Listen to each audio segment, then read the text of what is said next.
Todos sejam bem-vindos. Vamos começar com a Parashá Kitissá. Parashá complicada para o povo judeu, né? Parashá que a gente não gosta muito de ler, do fato de que é a Parashá talvez a maior contradição dentro do próprio livro de Shemot seja esse, né? Porque depois, um pouquinho antes de receber a Torá, a gente está fazendo tudo certo e vem o episódio do Egel Azahav, né? Do bezerro de ouro. E é uma história que é complicada de lidar. Tem alguns comentaristas que falam, não, foram só umas pessoas que não tinham nada a ver com nada, que queriam isso.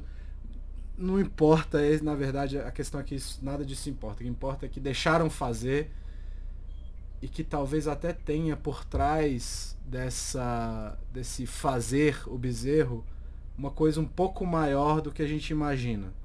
Né? Talvez tenha, e é isso que eu vou tentar explicar hoje. Como é que começa a história do bezerro? A Parashá não começa com a história do bezerro, é no segundo capítulo da Parashá que aparece.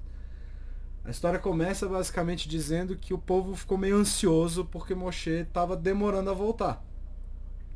Foi dito que Moshe ia ficar 40 dias, 40 noites lá em cima, lá no Sinai, né? E que ele voltaria depois e que o povo continuaria sendo guiado por Moshe. Só que bateu aquele negócio. Eu não vou entrar no porquê de bater esse negócio, mas é importante a gente dar uma olhada. No número 1 tá aí as passagens, tá? Então o primeiro passo diz: o povo viu que Moshe demorava a descer do monte e se juntou ao povo a Harone e disse-lhe: levanta-te e faze-nos deuses que andem diante de nós. Porque a este Moshe, o homem que nos fez da terra do Egito, não sabemos o que lhe aconteceu. Tá. E é engraçado a gente pensar que a gente vive numa realidade, considerando isso que a gente acabou de ler, na qual muitas pessoas acham que elas devem saber de tudo. Esse povo passou por tudo isso e está dizendo, a gente não sabe o que vai acontecer agora. Mas a pergunta aqui é meio evidente. Quem disse que você tem que saber o que vai acontecer agora? Você tem que esperar. É isso que você tem que saber. A gente falou que Moshe ia subir e descer. Né? E isso é o que eles tinham que saber. E é como se a Torá estivesse falando que se vocês não estão entendendo tudo, tudo bem, não tem problema vocês não saberem tudo. Não tem problema vocês entenderem o processo inteiro. Né? E considerando-se o estudo de Torá, essa lição é muito importante pra gente, no fim das contas. Essa pequena frase do a gente não sabe o que aconteceu, é porque a Torá está dizendo, e depois dá esse rolo todo depois, a Torá basicamente está dizendo que a gente tem que entender essa ideia. E tem uma história bem bonitinha, bem famosa de um aluno no Yeshiva que faz uma pergunta maravilhosa sobre Tosafot, que é um comentário dentro da Gemara, né? E ele fala assim, ele vai pro rabino dele e fala, eu não estou entendendo o que está sendo dito aqui. E aí o rabino responde, olha, dá uma olhada em tal lugar, talvez você ache a resposta. Tá. Ele olha e tal, não achei a resposta. Ele volta. Olha, o que você me falou pra olhar, me parece que não tem nada a ver com o que eu tô te perguntando. Tem uma outra fonte? Ele falou, você já leu o Tosafot que aparece antes?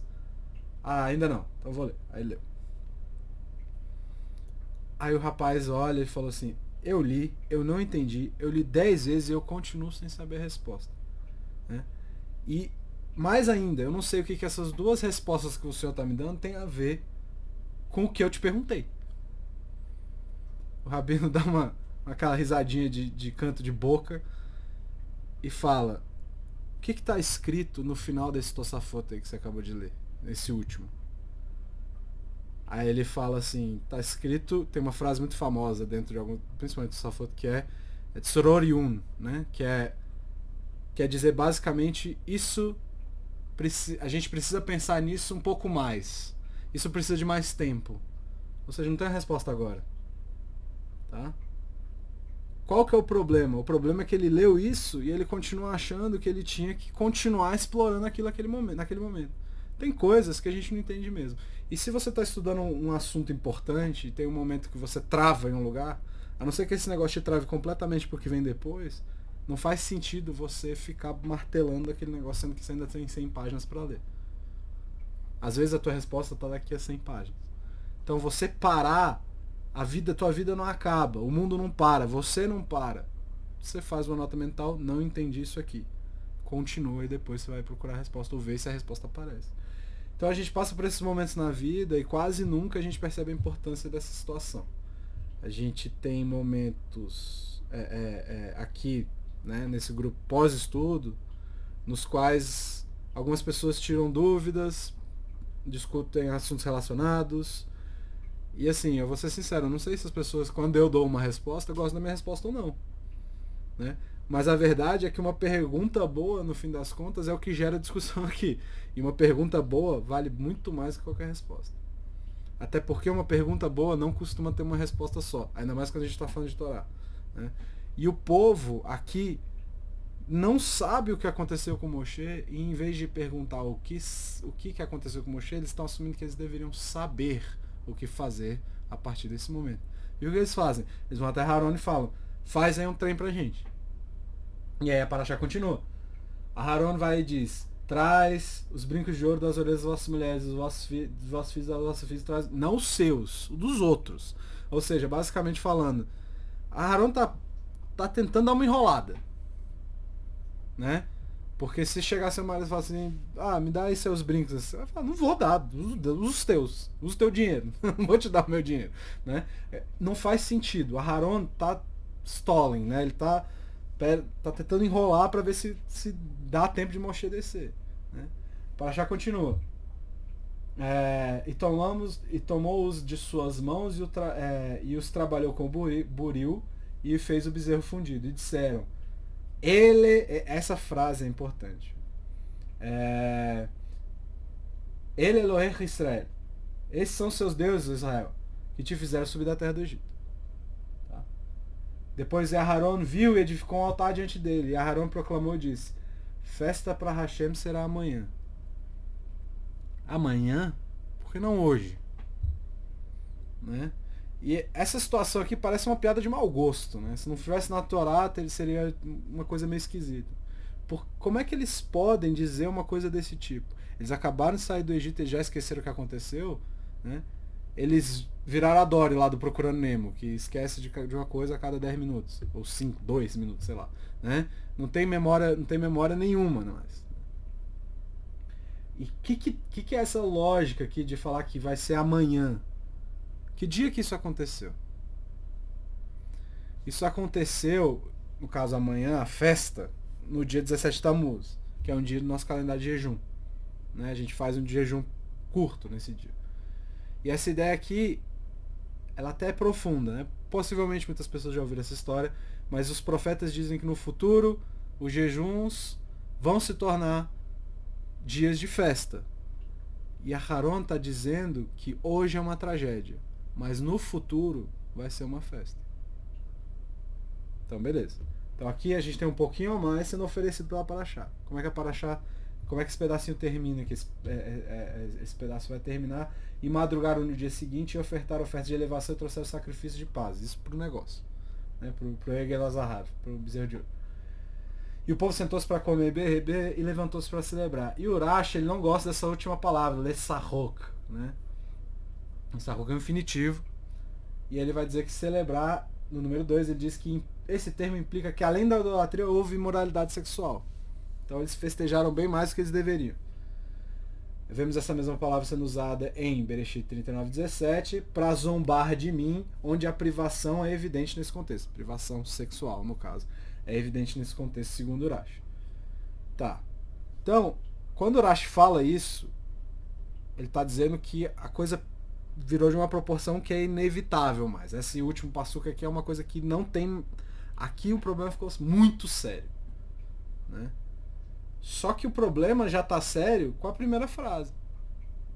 Quando o Egazar aparece, esse ele é Israel, estão dizendo o quê? Né?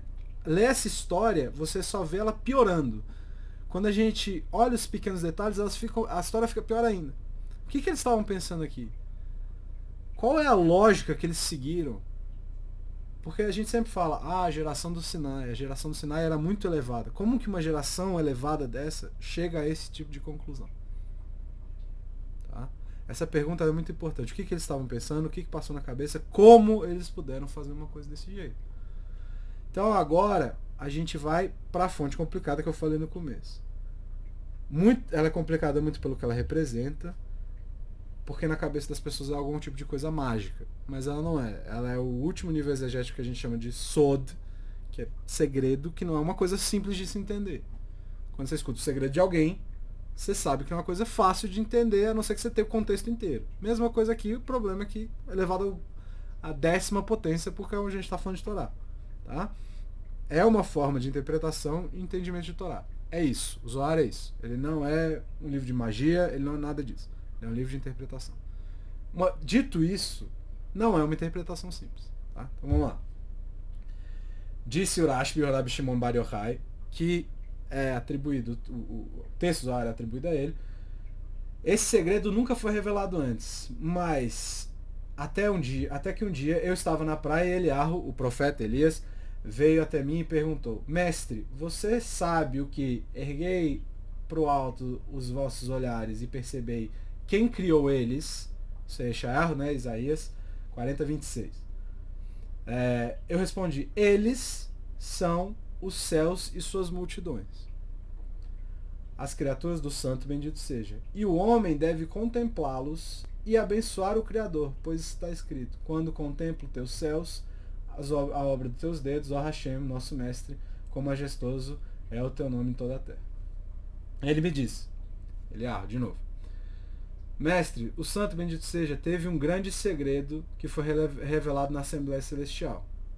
Então Hashem me ensinou isso para a Assembleia Celestial. Quando o mais oculto, no caso Hashem, decidiu se revelar, ele inicialmente criou um ponto. E esse ponto foi elevado e tornou-se um pensamento. Ele formou todas as imagens e esculpiu todas as formas. Eu vou ler tudo e depois eu vou explicando ponto por ponto. Ele esculpiu dentro de uma vela sagrada uma imagem oculta do Santo dos Santos. Uma estrutura complexa que surgiu da profundeza desse pensamento. E isso recebe o nome de Mi. Mi é quem? Em hebraico. Tá? Não é Mi de eu em inglês. É Mi. É Mem-Yud. Que é o princípio dessa estrutura. E o Mi, ele tanto existe quanto não existe. Está escondido dentro do nome. Que nome? A gente vai descobrir. Não é chamado apenas Mi. Quem? Ok? Ele se envolveu em um traje radiante de Hashem e precioso e criou ele. Aleph, Lamed, Rei. Esses, ou no caso, na tradução, Mi bara ele, que é o que está escrito em Eliarro, eles, né? E esses foram elevados ao nome. E as letras Aleph, Lamed e Rei, que é a segunda criação, juntaram-se às letras Mem Yud, completando o nome Elohim. E aqueles que transgrediram adorando o bezerro de ouro usaram esse segredo ao dizer Ele Elohecha Israel. Tá bom, terminar essa parte. Assim como as letras se uniram para formar Elohim, o nome permaneceu combinado para sempre. E a existência desse mundo depende disso. Eliarro partiu e não o vi mais. E foi dele que recebi esse conhecimento e fui capaz de pensar nesse segredo. Rabi Elazar veio e juntamente com seus amigos choraram e disseram: se viemos a esse mundo apenas para aprender isso, teria sido suficiente para nós. Aqui pode ter parecido um bando de coisa solta, mas não é. Tem uma narrativa aqui. Ele começa dizendo que Hashem decidiu tornar-se criador. Tá? Tem uma das formas que a gente usa para se referir a Hashem, principalmente dentro do Zohar ou da Kabbalah, é o termo Ein Sof, sem final. Literalmente quer dizer aquele que não tem final, né? O infinito. Ou melhor, a palavra inefável para o português provavelmente é a melhor. A definição de inefável, para quem não sabe, é aquilo que não pode se nomear ou descrever em razão da sua natureza, força, beleza, é indescritível. Tá?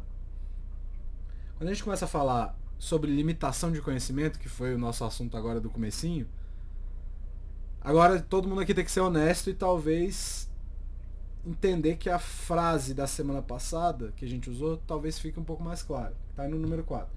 É necessário saber o Ramchal de novo no Derech Hashem. É necessário saber que a verdadeira natureza de Deus não pode ser entendida por nenhum outro senão Ele mesmo. A única coisa que sabemos sobre Ele é que Ele é perfeito de todas as formas e desprovido de qualquer deficiência. Eu li rápido porque a gente já leu isso semana passada. A gente não sabe nada de Deus. E a gente não pode saber nada que efetivamente representa Hashem. A gente se refere a Ele como a Criador do Universo. E eu tô falando isso tudo para explicar um pedaço desse negócio que a gente leu.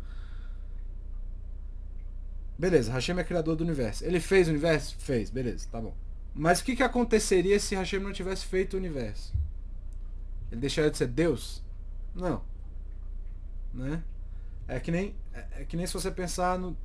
a gente tá andando na rua, aí meu pai atravessa o outro lado, tá atravessando o lado da rua, me dá um tchau. Eu dou um tchau pra ele, vocês perguntam, quem é? Vou responder, meu pai. Né? Isso quer dizer quem ele é? Eu tô descrevendo quem ele é? Ou descreve o meu relacionamento com ele? Descreve o meu relacionamento com ele. Se eu nunca tivesse nascido, ele poderia deixar de ser meu pai, mas ele não deixaria de ser ele mesmo. Certo? Então, se Hashem não tivesse criado, ele não deixaria de ser Deus, porque ser pai do Matias, no caso do meu pai, é mesmo um aspecto do meu pai, um aspecto do ser humano, Carlos. Certo? Então, o criador, dizer que Hashem é criador não é descrever quem é Hashem. A gente só está descrevendo um aspecto da natureza dele em relação a nós. Tá? Se ele não tivesse criado aquilo, ele não deixaria de ser Deus. Esse é um pensamento importante. Tá? O começo é que a gente pode entender. A ideia é, a gente está, o que está sendo criado aqui nessa historinha toda aqui do Rashbi, do Shimon Bar Yochai? Hashem parte dessa ideia de Ein Sof, de inefável, ao ponto de Hashem criador, que ele começa descrevendo como Mi, né?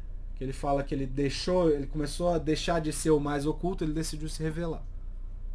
O que quer dizer Mi? Mi em hebraico literalmente quer dizer quem. Né? É uma pergunta. Quem? Essa pergunta é a mudança que está acontecendo. Esse aspecto que está surgindo, ele deixa de ser uma coisa transcendentalmente incompreensível para uma coisa que é possível de entender que a gente não entende. Tá? Mi é isso. A gente não sabe ou não pode saber. Quem? Isso. Quem? Não tem resposta. A resposta é sim. Entendeu? Aí vem a questão do ele. O ele, ou eles, ou os outros, né? Esse segundo nome se junta ao primeiro. Então, ele se junta ao Mi. E o eles são as coisas a serem criadas. Os dois se juntam e formam o nome Elohim. Que é o nome que primeiro aparece na Torá. O primeiro nome que aparece na Torá de Hashem. Está no número 5. Bereshit bara Elohim. No princípio criou Deus. Ou seja, né? No verso em Yeshayahu, no verso Isaías, ele está perguntando, Mi bara ele, quem criou tudo isso? Mi, no caso, quem? E aí, de novo, parece uma piada ruim de stand-up. Mi, quem? Sim. A resposta é sim. É isso. É uma pergunta que não tem uma resposta. Qual que é a resposta para as duas juntas? Bereshit bara Elohim. Então, quem criou o universo? Bereshit bara Elohim. Então, o Tikkun Zohar, ele vai falar que a primeira criação de Deus foi esse aspecto criador. O Elohim. Tá? Quando esse nome ele é formado, ele não pode ser separado. É isso que ele está dizendo. Porque se a gente separar, a gente volta para a situação na qual a gente não pode entender mais nada. Não existe a relação criatura-criador. E quando a gente faz isso, e a gente tenta entender de qualquer jeito, quando a gente tenta separar e tenta entender a separação, o que acontece? A gente faz coisa errada. Eu falo uma palavra aqui, mas é melhor não. A gente faz coisa errada.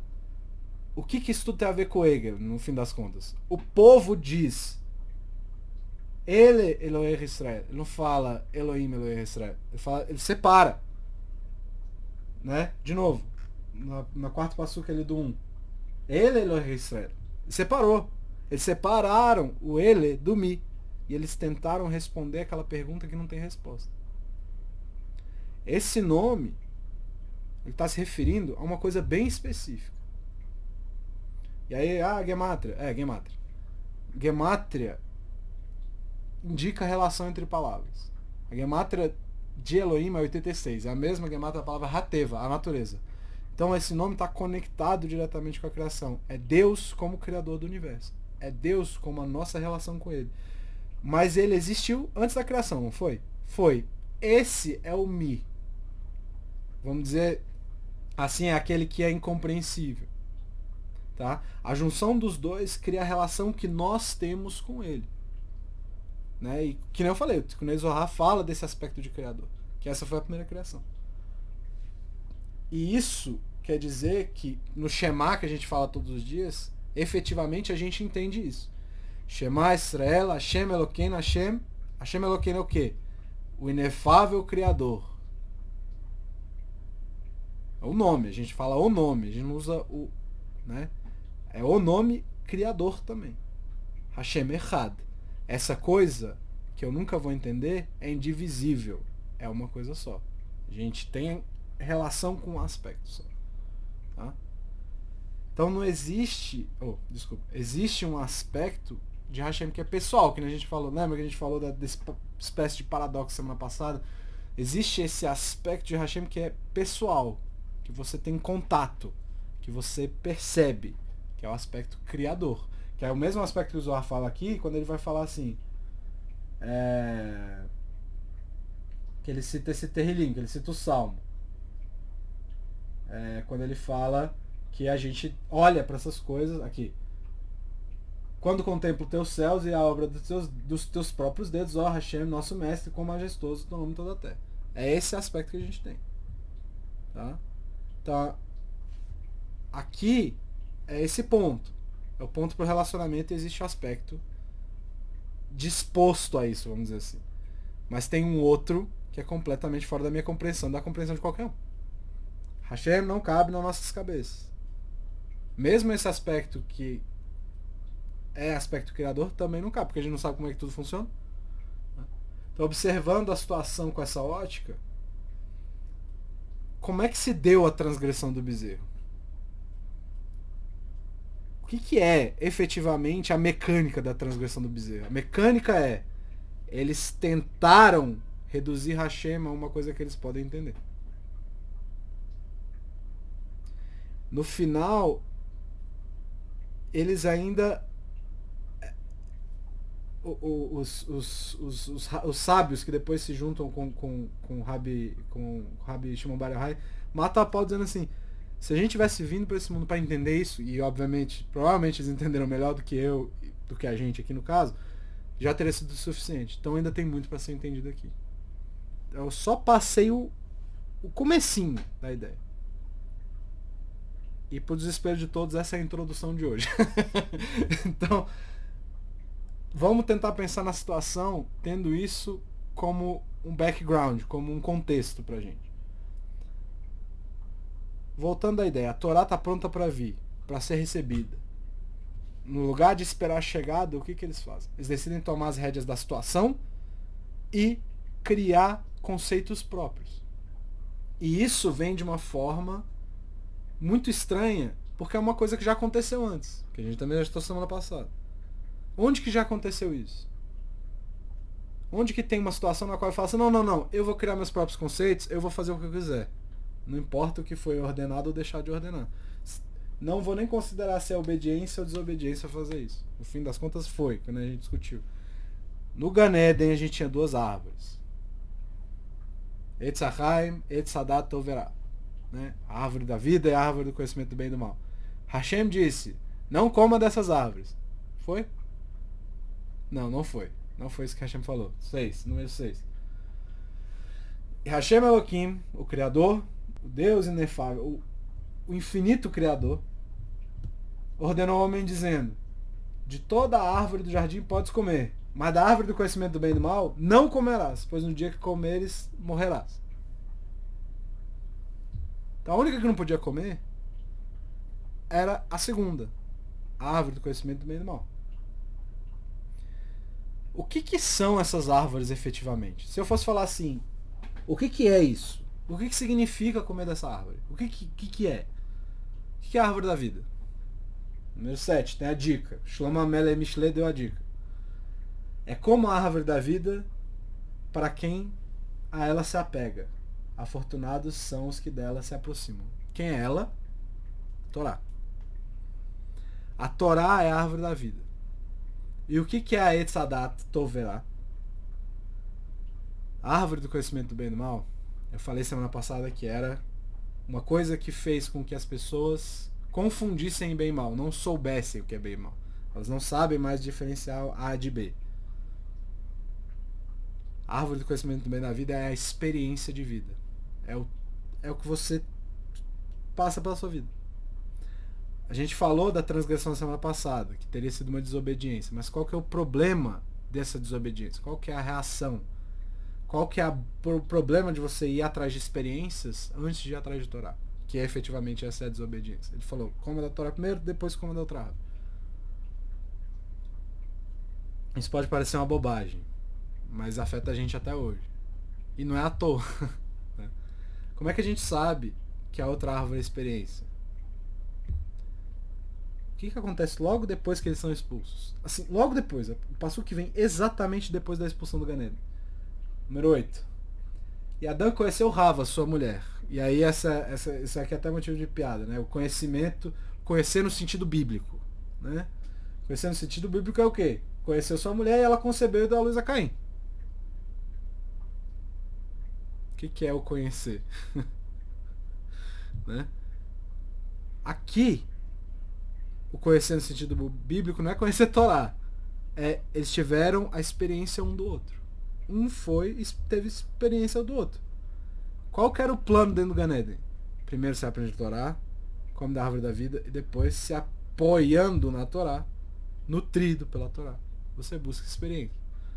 As pessoas que já tiveram filho aqui sabem que você não pode ter o filho e quando ele é um bebê, fala assim, não, eu não vou mais dar leite pro bebê não, vou dar uma carninha. Isso tem um tempo para isso acontecer. Não é logo 2 semanas depois que o bebê nasceu. Né? É a mesma coisa. Se tivesse acontecido o plano do jeito que era, a gente teria tido uma perfeição rapidona. O mundo se completaria rapidamente, vamos dizer assim. Mas no lugar disso, o que aconteceu? A morte veio pro mundo por causa dessa desobediência. E agora, eles, Adão e Rava e todo mundo que vier depois, vê o mundo de uma forma distorcida. Não é fácil aprender a Torá uma vez que você já viveu a experiência. E todo mundo aqui, todo mundo já passou por isso. Todo mundo, tenho certeza que todo mundo já passou por isso. Porque quem tenta fazer isso fatalmente vai sofrer de algum tipo de dissonância cognitiva. Certas coisas dentro da Torá não fazem sentido porque vai contra algo que você sabe, algo que você tem experiência. Mas você só sabe por causa dessa experiência.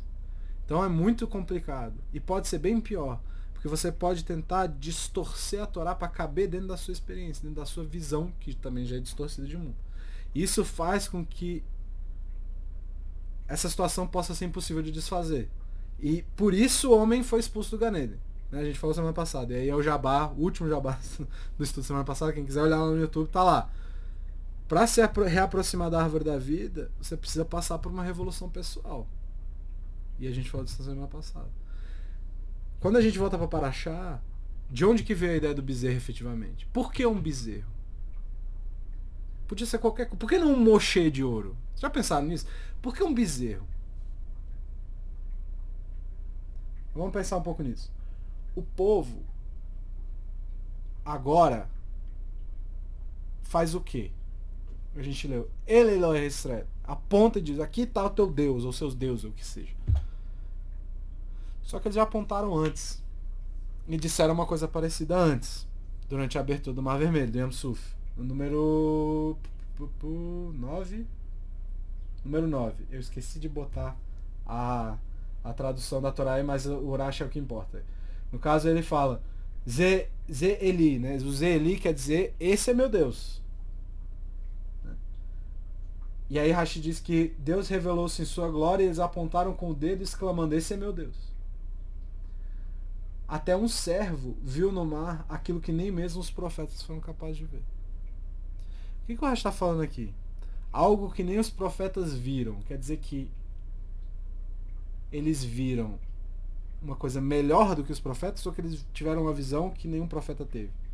E a Mirhutá, que o Rashi usa para fazer esse comentário dele, diz que eles viram melhor uma coisa que outros profetas viram também, que é a carruagem de Heskel e Yeshayahu, que é aquela carruagem, a Merkavá, famosa, né? E o Ramban diz que eles viram mais do que Heskel. Né? E aí estão as duas passagens de Heskel aí para eu ter para vocês no 10. A primeira vez que Heskel tem, logo no começo ele tem essa visão, ele fala, como é que era essas Merkavot? Como é que era? Tinha uma aparência com o rosto de um homem, e os 4 tinham cara de leão do lado direito, cara de um touro do lado esquerdo, mas também tinham a cara de uma águia. Ou seja, essa coisa com 3 cabeças, ou 4 no caso. Homem, leão, touro e águia. Aí Heskel no capítulo 10 volta a comentar sobre isso. E aí ele fala que cada um tinha 4 faces. A primeira era num kruv, num querubim. A segunda era de um homem, a terceira era de um leão e a quarta de uma águia. O que mudou do primeiro para o segundo? O touro sai e entra um kruv. Blineder, ano que vem, nessa paraxá eu vou explicar por que teve essa mudança. Tá? Mas eu precisava falar disso primeiro. Então fica aí, me cobre ano que vem se vocês lembrarem também. Mas essa imagem que eles viram, e eu não tenho propriedade nenhuma de explicar o que é isso que eles estão vendo, ou detalhar o porquê deles terem visto isso, lembrou eles de um touro. O que isso tem a ver? Quando o povo desesperou, Aharon tentou enrolar. Certo? E o que ele faz quando ele fala, traz o ouro aí? Por que ele quer ouro? Talvez, e assim, talvez a ideia de Aharon fosse, eu vou começar a construir o Mishkan. Qual que é a peça principal do Mishkan? O que é a peça central do Mishkan? Um pedação de ouro, que é a tampa da arca. Então ele volta até a experiência que eles tiveram no mar. O que vai ter em cima da tampa? 2 querubins. Fala assim, foi aquilo que a gente viu, vai ser parecido com aquilo. Então vamos tentar fazer aquilo. Só que tem esse outro conceito envolvendo o touro. Eles viram isso de alguma forma ligado a Hashem. E tentaram fazer de novo aquilo que eu acabei de falar. Eles tentaram entender uma coisa que não dá para entender. E isso foi representado pelo bezerro. Que é parte dessa ideia que Heskel apresenta aqui. Mas é uma parte que talvez não esteja muito certa, porque depois muda. Certo? E aí a gente tem um comentário muito intrigante do Urash, que é muito famoso lá na Parashah Hukat. Sobre a Parashah Hukat, sobre a parada do mar, né? Sobre a famosa vaca vermelha. Número 11.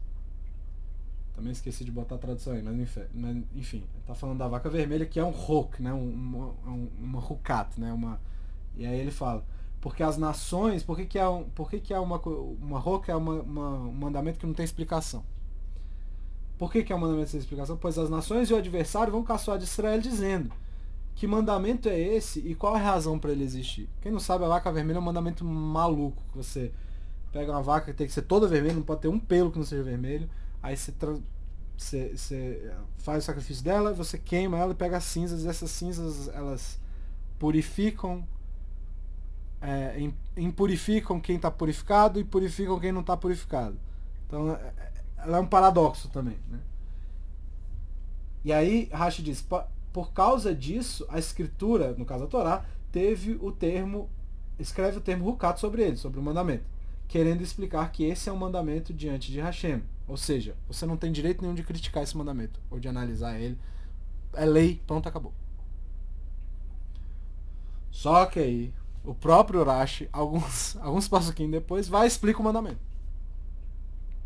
Número 12. Vaca vermelha. Esse ritual exige que a vaca exige uma vaca podendo ser que exige uma vaca pode ser exemplificado por uma parábola, podendo ser comparado ao caso de uma criança que suja o palácio de um rei. Eles dizem que sua mãe venha e limpe a sujeira. Já falei disso há alguns anos atrás, desse passuco aqui, desse comentário. Assim também, ou seja, o que aconteceu? Teu menino foi lá e sujou um lugar, tu vai lá e limpa. Se a sua criança é pequena, se você é mãe, se você é pai, o que quer que seja. Aqui ele está falando da mãe. Assim também, já que se impurificaram com o bezerro, que vem a sua mãe, no caso uma vaca, para espiar para o seu filhote. Aqui o Rashi está explicando que a vaca vermelha é o tikkun, é o conserto do bezerro de ouro. Que a gente não entende como ela funciona, mas depois ele vai e fala como funciona. É isso? Não. A gente não sabe como a vaca vermelha funciona. Não sabe. Vamos dizer assim, ela é uma grande contradição, que nem eu falei. O puro fica impuro, quem está impuro fica puro. O que a gente não entende da vaca vermelha? A gente pode entender que ela é uma expiação para o bezerro, não tem problema. Isso não é o caso. A questão, o problema da vaca vermelha é a mecânica, a física envolvida, vamos dizer assim, a física espiritual que envolve o negócio. Isso vai muito além do que a gente entende. Mas para que serve? Como é que a gente pode dizer que veio consertar o bezerro? De novo, qual que foi a lógica da transgressão do bezerro? Tentar entender aquilo que não pode ser entendido. Qual que é o tikkun? Qual que é o conserto? Aceita agora mesmo sem entender. É o oposto do Egal. Diametricamente oposto do Egal Azahav, do bezerro de ouro. Se a gente voltar pro Gan Eden, o dia que eles buscaram a experiência antes da Torá, o que Hashem fala? Agora a morte veio pro mundo. A morte vem das nossas experiências. Experiência antes da Torá. E a ordem devia ser inversa. Né? Qual que é o propósito? E aí a gente falou, eles têm que fazer uma revolução. Eles têm que fazer o contrário agora. Eles têm que buscar a Torá primeiro. Para poder voltar para dentro do Gan Eden. Qual que é o propósito do bezerro? Eles estão num momento de alta elevação espiritual. Então eles estão tentando superar a morte ali. Porque o antídoto para a morte é aceitar Hashem, aceitar a Torá dentro de si. Quanto mais a gente buscar por experiência sem apoio da Torá, mais a gente se afasta do nosso ponto de vista, de Hashem. E mais mal a gente acaba botando nesse mundo. O problema, que nem eu falei, da árvore do conhecimento do bem e do mal, conhecimento do bem e do mal, não é conhecimento em geral, conhecimento do bem e do mal. Que quando você come, você mistura os dois, você não sabe mais o que é bom e o que é ruim. As linhas não são mais tão evidentes quanto eram.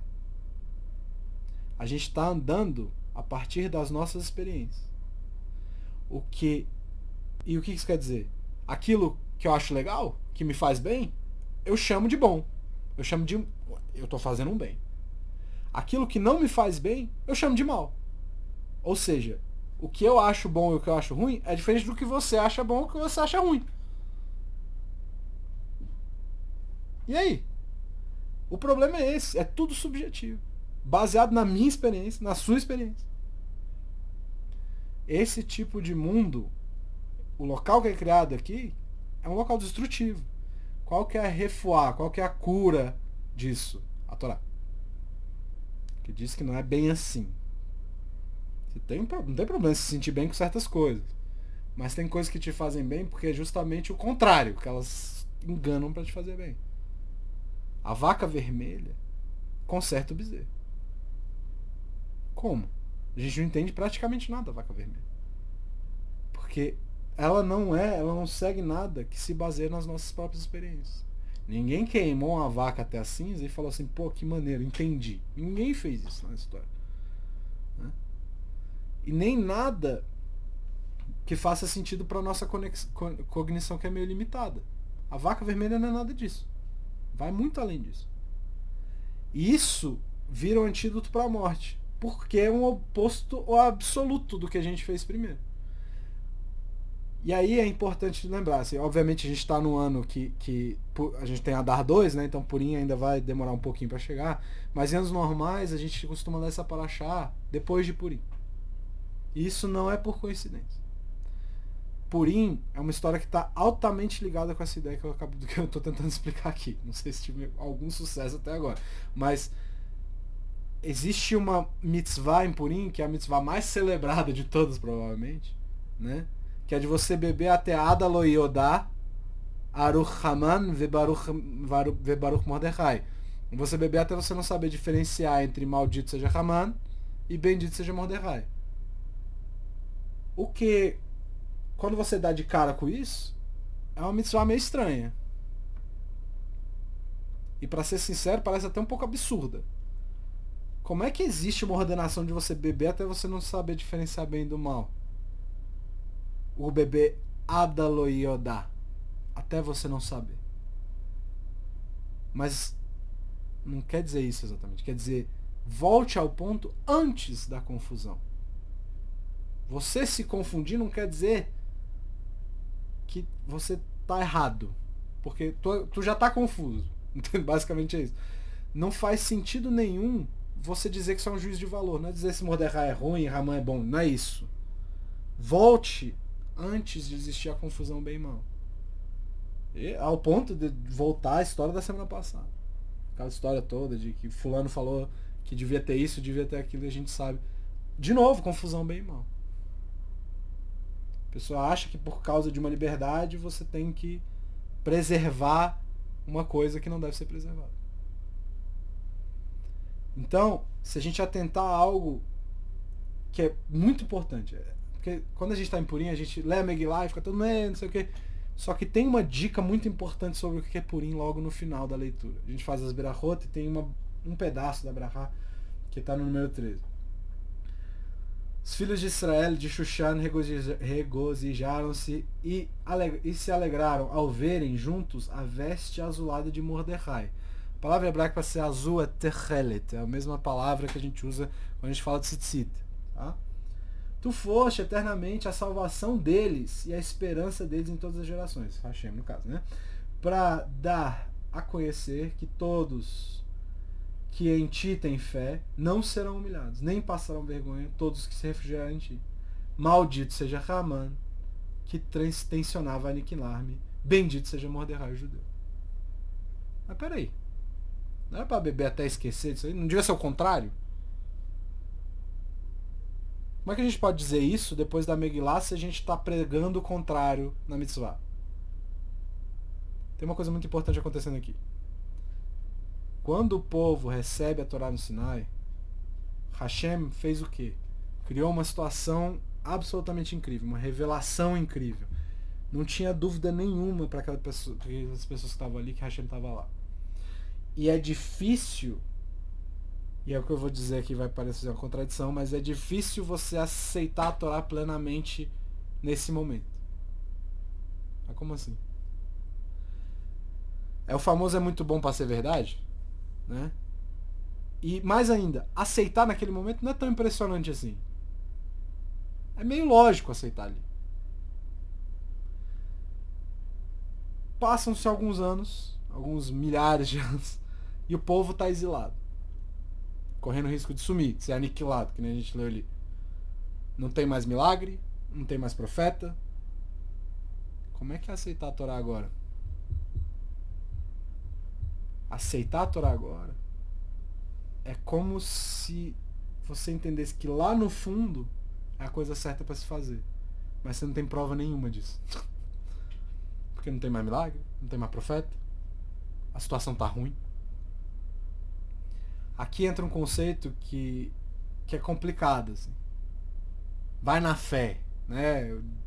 Que foi cunhado inclusive pelo filósofo dinamarquês o Kierkegaard. Né? Leap of faith, salto de fé. E o judeu não gosta muito dessa ideia. A gente é lógico. Mas e o azul lá da reza que a gente acabou de dizer? O que é esse Techelet no fim das contas? Número 14. Yemarai Menachot 43b explica. O Rabi Meir, que é o cara, o maior cérebro, acho, entre o povo que existiu no povo judeu, diz o seguinte: o que há de diferente no Techelet comparado às demais cores? O Techelet assemelha-se ao mar, e o mar é parecido com o céu, e o céu assemelha-se ao trono da glória, pois estava escrito: havia como uma obra de pedra de safira, tão límpida como a visão dos céus. E está escrito, parecia ser como um trono com resplendor de uma pedra de safira. Esse é o trono da glória de Hashem, essa comparação que eles estão fazendo. O que isso tem a ver com Torá, aceitar a Torá? O que tem a ver com Techelet, com azul? Quando a gente coloca tzitzit, a ordenação é que tenha um fio do tzitzit seja azul, os outros brancos. Caso ficam dois deles ficam azul porque você pega um e dobra ele mais ou menos no meio. Então no final ficam dois azuizinhos no meio dos brancos. O que é branco nesse caso? Branco nesse caso é a lógica pura. É o raciocínio. Nosso entendimento. Aquilo que a gente entende e pode entender. Mas existe uma diferença que é importante entre lógica, ilógica, aquilo que é ilógico e aquilo que é metalógico. O lógico é o que faz sentido. É lógico. É lógico, isso aí é lógico. O ilógico é aquilo que não faz sentido nenhum. Né? Eu falar que minha cadeira é um ser humano. Faz sentido nenhum. Agora, o metalógico é aquilo que vai além da lógica. E o Techelet representa essa ideia de algo que vai além da lógica. Vai além daquilo que a gente entende. A maior parte das coisas que a gente faz na nossa vida, por mais que um ou outro se esforcem para provar o contrário, a maior parte das coisas que a gente faz na nossa vida é lógico. É lavan, é claro, é evidente, é compreensível. Lavan é a palavra branco. Lavan em aramaico é a palavra mechuvar. E quando a Guemará termina uma discussão ou vai explicar uma coisa que é fácil de entender, ela fala assim, mechuvar. Ela fala, isso é lógico, isso faz sentido. Não precisa explicar muito além do que está sendo dito já. Ele usa essa mesma palavra, porque aquilo é lógico. Agora, nas nossas vidas, como é que funciona isso? A gente tem algumas coisinhas que são pequenas dentro da nossa tradição, dentro das nossas práticas, que muitas vezes são enxutadas como inúteis, como bestas. Mas cada coisinha dessa tem uma importância que é absurda. Que hora que você pode começar a dizer o chamado amanhã? A regra é quando você conseguir diferenciar o Techelet do Lavan. Quando você conseguir diferenciar o azul do tzitzit do branco do tzitzit. Quando tiver claro o suficiente para você fazer isso. O Techelet, segundo o Rabi Meir, é o quê? É o mar. É a cor do mar. Mas se você pega um copo e enche ele de mar ali, que cor que é? Se você pega o teu copo e enche ele de céu, que cor que tem ali dentro? Né? Não tem cor. Transparente. É uma representação, exato, é uma representação do espiritual essas coisas. E por que tá dizendo, por que a gente vê mar azul? Por que a gente vê céu azul? Qual é a palavra para mar beivrit? Yam. Em hebraico, mar é yam. E ironicamente, a palavra yam usa as mesmas letras da palavra mi. Quem? Mem Yud. Por isso que o Rabi Eliyahu vai encontrar o Rashbi na praia. Eles estavam diante do mar para discutir esse conceito. Olha para o céu agora. O que é? O que é que você está vendo? Vai além de tudo que a gente sabe. Nas nossas vidas a gente tem que ter a capacidade de saber que o Techelet, que o mar, que o céu e consequentemente o trono da glória de Hashem, quer dizer que nós não somos pessoas ilógicas, mas que a gente é motivado, que a gente fica entusiasmado por aquilo que é metalógico, por aquilo que vai além da lógica. As pessoas em Shushan, na história de Esther, elas voltam até esse ponto de Adaloyoda, que é aquela coisa que representa antes, um estado antes daquela confusão bem e mal, e eles olham para o Techelet de Mordecai e voltam para aquele lugar onde a Torá tem precedente diante das próprias experiências de vida. E esse é o ponto no qual Hashem, aquilo que Hashem nos dá, aquilo que Hashem nos ensina, aquilo que Hashem faz por nós, fica claro. Sem isso, não fica claro, porque as nossas experiências distorcem a ideia. O ponto de Purim, no fim das contas, é esse. O ponto de entender o Reta Hegel é isso. O bezerro de ouro está conectado com aquela transgressão do Gan Eden por buscas, por experiência. Entender aquilo que a gente não pode. Que não é nossa vez de entender. Às vezes vai acontecer. E fatalmente a gente acaba. Porque fazendo isso a gente fatalmente desobedece àquele que criou a gente e todas as possibilidades que a gente tem de existir. Então o Egel Azahav representa muito mais do que um erro. Representa essa busca incessante por conhecimento que às vezes não é a melhor. Representa a busca pelas nossas experiências que muitas vezes levam a gente para o fundo do poço. Em detrimento da Torá, que deveria ser o primeiro passo. Obviamente, não é tão fácil assim, mas que a gente possa dar um passinho de cada vez nessa direção daqui por diante.